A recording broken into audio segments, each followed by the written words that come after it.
বাংলাদেশের নারী ফুটবলে পিটার বাটলারের নাম এক নতুন অধ্যায়ের জন্ম দিয়েছে। 2024 সালের মার্চে দায়িত্ব নেওয়ার পর থেকেই তিনি বদলে দিয়েছেন দলের খেলার ধরন। সাবেক ইংলিশ প্রিমিয়ার লিগ তারকা বাটলার শুধু একজন কোচ হিসেবে নন, বরং দলের ভেতর পেশাদারিত্বের এক বীজ বুনেছেন। তার হাত ধরেই লাল সবুজের নারী ফুটবল আধুনিকতার ছোঁয়া পেয়েছে। মাঠের সাফল্য ছিল চোখে পড়ার মতো। তার অধীনেই নেপালের মাটিতে টানা দ্বিতীয়বার সাফ চ্যাম্পিয়ন হয় বাংলাদেশ। তবে সবচেয়ে বড় চমক ছিল প্রথমবারের মতো এশিয়ান কাপের মূল পর্বে খেলার যোগ্যতা অর্জন করা। মিয়ানমারকে হারিয়ে মেয়েরা বুঝিয়ে দিয়েছিল তারা এখন এশিয়ার অন্যতম শক্তিশালী দল।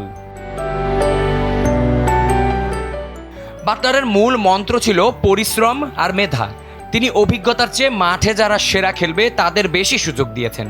তাহুরা খাতুন, ঋতুপর্ণা চাকমা কিংবা আফিদা খন্দকারের মতো তরুণদের বিশ্বমানের ফুটবলার হিসেবে গড়ে তুলতে তার বড় ভূমিকা ছিল। তার তৈরি করা আধুনিক প্রশিক্ষণ আর কঠোর শৃঙ্খলাই মেয়েদের আন্তর্জাতিক ফুটবলের উপযোগী করে তুলেছে। তবে বাটলারের সময়টা একেবারে বিতর্কহীন ছিল না।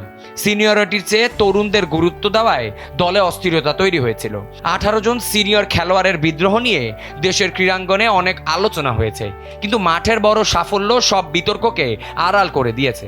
বাটলার প্রমাণ করেছেন সঠিক কৌশল আর সঠিক পরিকল্পনা থাকলে যে কোনো বাধা জয় করা সম্ভব।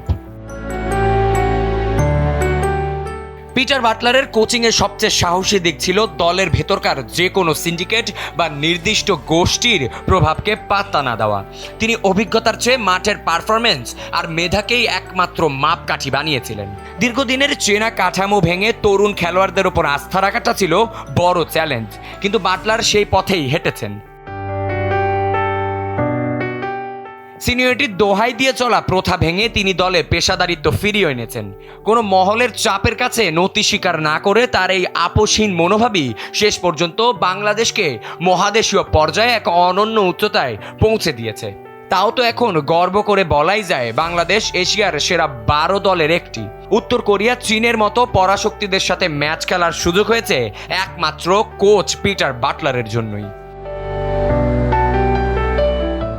পিটার বাটলার বাংলাদেশ নারী ফুটবলের জন্য এক শক্তিশালী ভিত্তি তৈরি করে দিয়েছেন। তার এই আধুনিক পথ অনুসরণ করেই ভবিষ্যতে বাংলাদেশ বিশ্বকাপ কিংবা অলিম্পিকের মঞ্চে খেলার স্বপ্ন দেখছে।